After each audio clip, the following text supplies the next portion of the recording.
wow, what do you know? It's time for the Pocket Knife Show. Hey, it's Mike on the mic again for another episode of the Pocket Knife Podcast.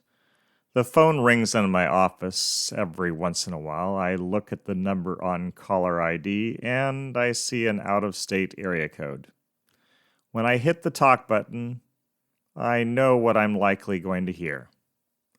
Silence, briefly, and then a recorded message. Please do not hang up.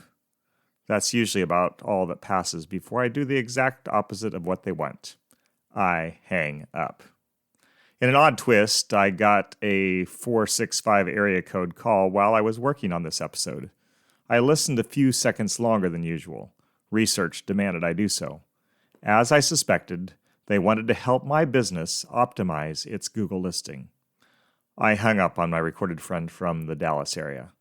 I wasn't going to let a robot waste too much time. I had a podcast to record and a sermon to finish and a bulletin to print. Years ago, centuries actually, Nehemiah was busy building the wall in Jerusalem when opposition arose. It was so bad at times that Nehemiah ordered half the men to stand at the low points of the wall while the other half continued working on the project. Those standing behind the workers held spears and shields, so they were at the ready any time any enemy came their way. When they got to the point where there were no longer any gaps in the wall, but the gates had not yet been set, the opposition leaders sent an invitation to Nehemiah. Come, let us meet together in one of the villages on the plain of Ono. Nehemiah recognized this as a malicious 465 call and responded accordingly, sending the following message in reply. I am carrying on a great project and cannot go down. Why should the work stop while I leave it and go down to you? 4 times the men opposing the rebuilding of the wall sent the same message. Come to a village on the plain of Ono. Nehemiah stuck to his guns. Oh no, I'm too busy for a meeting. I'm not going to stop.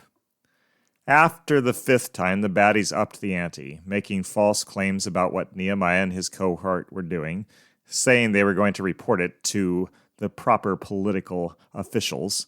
Nehemiah prayed to the Lord and said this, Now, strengthen my hands.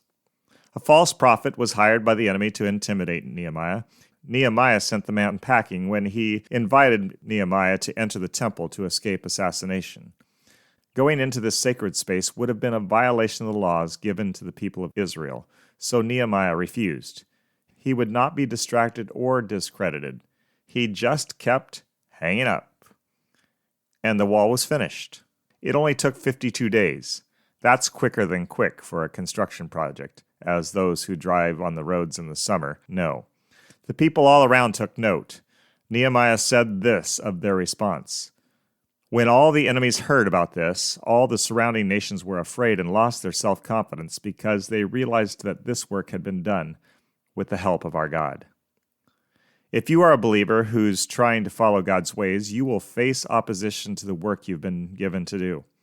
The enemy of your soul will seek to destroy what God is doing in you and through you. He will tempt you to give up on the task. He will send others to discredit you. When you see these things happening, pray. Lord, strengthen my hands. Help me to do your will. Accomplish through me all you want to accomplish. God will answer.